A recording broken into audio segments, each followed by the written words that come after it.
Edir Amara, enseignant-chercheur à l'Institut d'archéologie de l'Université d'Alger 2. On est réunis aujourd'hui pour présenter nos projets de fouilles, nos premiers résultats et nos préparatifs pour une rencontre internationale. Donc, en tant qu'archéologue de terrain, que j'ai sillonné depuis des dizaines d'années, depuis au moins 20 ans, je viens de découvrir, enfin de mettre à jour en fait, de mettre à jour la grotte importante du Sahara central que je fouille avec les étudiants, et une deuxième grotte dans les monts d'Exour qui était déjà connue mais pas fouillée, que je fouille aussi pour servir de sujet de thèse à la doctorante qui est inscrite à l'Institut d'archéologie.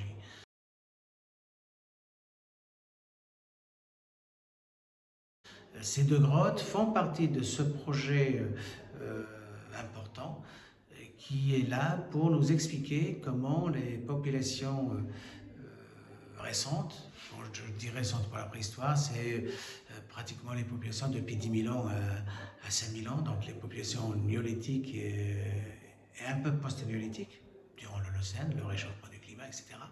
Ces questions sont soulevées. Donc on s'intéresse à comment ces populations avaient vécu dans un espace qui aujourd'hui est aride et quelles étaient les réponses de ces populations à ces bouleversements climatiques qu'ils voyaient déjà arriver.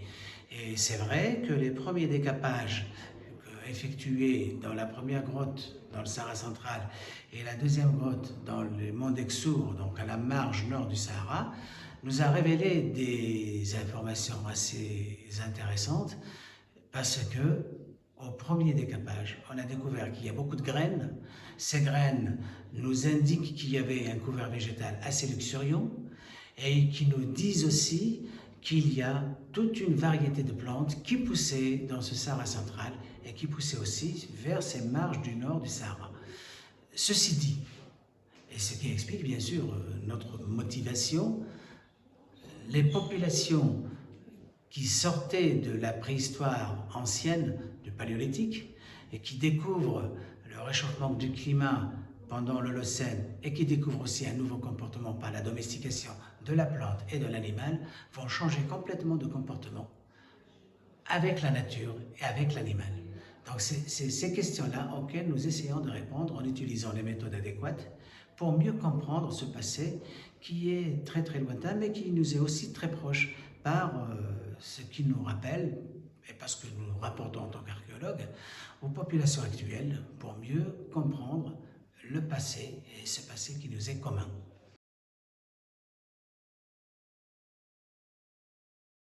Je dirige actuellement deux fouilles. La première grotte, la première cavité que je fouille dans les monts d'Exour se trouve à 20 km au sud, à une trentaine de kilomètres au sud de Boussemoun. On s'enfonce dans le désert et on la trouve sur la rive gauche de Oued Shergui, qui se prolonge par Oued el-Gharbi.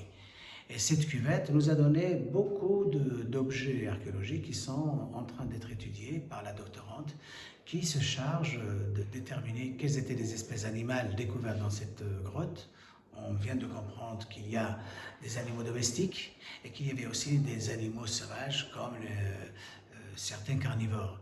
Et on a aussi déterminé certaines plantes comme le jujubier, et comme certaines graines qui sont intéressantes à déterminer parce qu'elles sont carbonisées, s'il ne s'agit pas de céréales ou des premières graines de céréales dans la région. D'accord. La deuxième grotte, c'est une grotte qui se trouve à 2 jours de route de Tamanrasset, vers le sud-est de Tamanrasset, et on arrive dans un massif gréseux, et c'est dans ce massif gréseux qu'on découvre la grotte de Tel Mfesa. Et cette grotte immense, avec une arche qui dépasse les 15 mètres, nous a donné aussi des informations très très intéressantes sur le climat ancien, parce qu'on a un couvert végétal assez luxuriant, des espèces très rares, qu'on ne s'imaginait pas trouver dans le Sahara, comme le noisetier, le micocoulier, quelques légumineuses. Et on a découvert aussi des coquillages, beaucoup de coquillages, qui nous disent qu'on est dans un environnement où beaucoup de lacs étaient présents et beaucoup d'eau coulait, des poissons, hein, des restes de poissons, beaucoup d'objets archéologiques qui nous donnent déjà l'identité de ces populations néolithiques.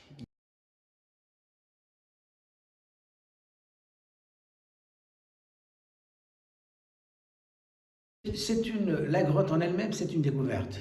Après, le contenant de cette grotte est une deuxième découverte qui est importante pour comprendre quel était l'environnement ancien, quelle était l'écologie ancienne, quel était cet homme, quelles étaient ses préoccupations, son comportement, quelle était sa culture. Parce que c'est ces cultures des néolithiques qui vont se prolonger dans le temps pour qu'on les retrouve encore, certaines survivances de ces cultures anciennes dans nos cultures actuelles.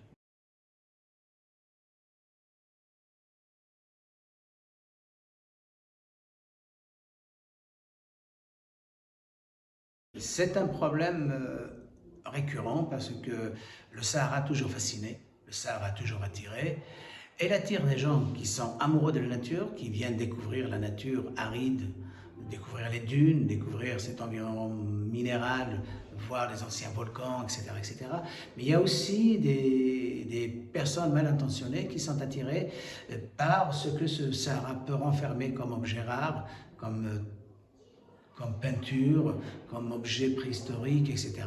Donc il y a un peu de vandalisme, il y a un peu de non-respect à cet environnement archéologique. Donc il y a beaucoup de peintures qui sont délapidées, il y a beaucoup de gravures qui sont dégradées, il y a beaucoup de sites qui sont fouillés clandestinement parce que les gens croient qu'il y a des trésors qui sont cachés. Alors que les trésors qui sont cachés dans le sédiment, ce n'est ni plus ni moins que des petites graines, de la cendre, des poteries, et des ossements, etc. C'est nos ancêtres, les ancêtres à nous tous, hein, l'humanité, qui est prisonnière de ces sédiments, et que ces sédiments ont protégé jusqu'à aujourd'hui. Donc il faudrait laisser des spécialistes comme nous, archéologues, de dévoiler ce passé à tout le monde, pas seulement à nous les Algériens, mais à l'ensemble de l'humanité, parce que nous vivons sur une planète qui nous est commune. Et tout le patrimoine présent sur cette planète, elle est commun.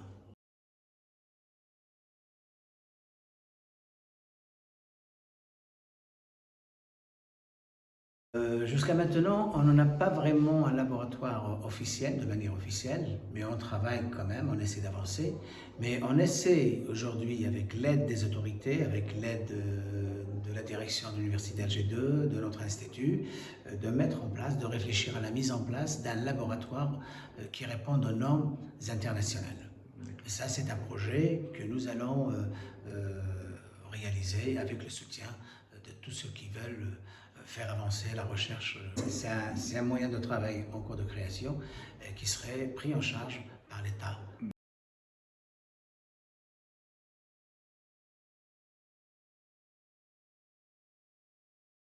La recherche, c'est un domaine qui a besoin beaucoup de moyens et beaucoup de moyens financiers. Il faudra acheter des outils, des réactifs, voilà, acheter les véhicules nécessaires, acheter tout le moyen,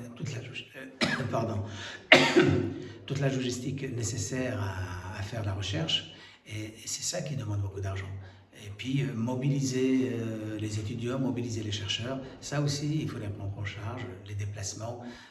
Quand on travaille au milieu extrême, ce n'est pas facile et ce n'est pas gratuit. Ça coûte de l'argent, ça coûte un peu d'argent. Et c'est ce soutien dont on a besoin et ce sera le rôle du laboratoire pour répondre à ces demandes. Mais jusque-là, notre institution, nous soutient financièrement, nous soutient avec les moyens qui sont les nôtres pour aller faire le travail que nous faisons. Et par ces travaux, on essaie de partager ce que nous savons, les résultats, avec le reste de nos concitoyens.